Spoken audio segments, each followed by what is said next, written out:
मुझे क्षमा करिएगा, आज का जो प्रेस कॉन्फ्रेंस है जरा लंबा होने वाला है, क्योंकि जिस प्रकार के कंटेंट के साथ हम आए हैं यह कोई छोटा विषय नहीं है। सीएजी की रिपोर्ट आई है, दिल्ली की सरकार किस प्रकार काम कर रही है, अरविंद केजरीवाल जी की सरकार के कामों का मुआयना controller and auditor general CAG उन्होंने किया है और वो रिपोर्ट आज पब्लिक हुई है, अखबारों में भी छपी है, मीडिया में भी विषय चल रहा है। और याद रखिए, जब मैं सीएजी का रिपोर्ट कहता हूं तो उन दिनों को याद करिए, 2012-13, उस समय यही अरविंद केजरीवाल जी थे जो रोज शाम को सीएजी का रिपोर्ट लेकर बैठते थे और इस पर प्रेस कॉन्फ्रेंस करके सीएजी के रिपोर्ट पर ही इनकी पहली सरकार शीला दीक्षित के खिलाफ, कांग्रेस पार्टी के खिलाफ दिल्ली में बनी थी। तो स्वाभाविक रूप से सीएजी कितना महत्वपूर्ण है और उसके रिपोर्ट का क्या महत्व है वो अरविंद केजरीवाल जी समझते होंगे, ऐसा मेरा मानना है। सबसे पहले तो अनेकों विषयों पर सीएजी ने फोकस किया है, मगर सबसे महत्वपूर्ण विषय शीश महल है, उनका खुद का घर है। जो लोग कहते थे कुछ नहीं लेंगे, सरकारी बंगला नहीं लेंगे, घर नहीं लेंगे, गाड़ी नहीं लेंगे, किस प्रकार से दोनों हाथों से उन्होंने बटोरा है, किस प्रकार से करप्शन किया है, उसका काला चिट्ठा सीएजी के रिपोर्ट में आता है। अब ये अरविंद केजरीवाल जी, उनका जो डेजिग्नेटेड घर है उसका एड्रेस है 6 फ्लैग स्टाफ रोड, आप सभी जानते हैं। अब ये फ्लैग स्टाफ रोड कोई आज का मकान नहीं है, जैसे यहाँ एमपीज के मकान होते हैं, सारे एमपी मिनिस्टर इत्यादि रहते हैं, ये पुराने जमाने के मकान हैं। कभी कभी इनमें रिनोवेशन होता है, रिनोवेशन होने के बाद ये रहने लायक बनते हैं, एक स्वाभाविक प्रक्रिया होती है।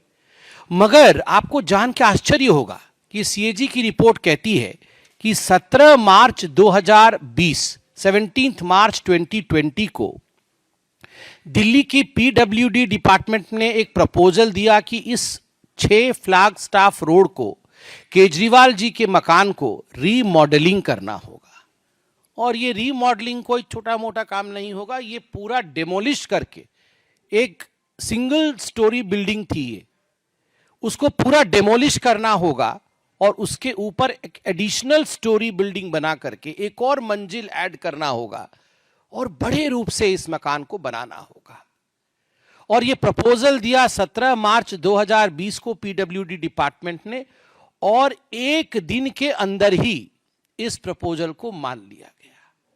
विश्व में मुझे लगता है कहीं भी ऐसा नहीं हुआ होगा कि प्रपोजल आज दिया गया और आज ही मान लिया गया है, तुरंत मान लिया गया। अब मान लिया गया तो क्या हुआ, तो एस्टिमेशन होती है, कोई बिल्डिंग बनेगा, उसको तोड़ा जाएगा, नई बिल्डिंग बनेगी, तो एक एस्टिमेटेड कॉस्ट निकालना पड़ता है कि इतना खर्चा होगा। तो एक एस्टिमेशन उसका निकाला गया कि कितना एस्टिमेटेड कॉस्ट है। तो आपको बता दूं, एस्टिमेटेड कॉस्ट है 7 करोड़ 61 लाख रुपए, 7 करोड़ 61 लाख रुपए का एस्टिमेशन बना कि इतने में अरविंद केजरीवाल जी की हवेली बन जाएगी। मगर बाद में टेंडर प्रोसेस होता है, एक तो एस्टिमेटेड कॉस्ट होता है, उसके बाद सरकार टेंडर निकालती है। तो टेंडर निकाला गया तो टेंडर का कॉस्ट 8 करोड़ 62 लाख रुपए का निकला। मतलब एस्टिमेटेड कॉस्ट 7 करोड़ का हुआ और जब टेंडर निकला तो वो 8 करोड़ 62। देश के मेंटर, बच्चे देश के मेंटर बनेंगे तो एजुकेशन डिपार्टमेंट का है।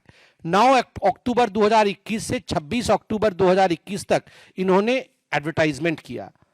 प्रोग्राम में कितना खर्चा हुआ, देश के मेंटर में सरकार ने कितना लगाया, अरविंद केजरीवाल जी ने 1.90 करोड़, लगभग 1 करोड़ 90 लाख रुपए लगाए। और एडवर्टाइजमेंट में कितना खर्चा हुआ, 27.90 करोड़। 1 करोड़ का प्रोग्राम, 28 करोड़ का एडवर्टाइजमेंट।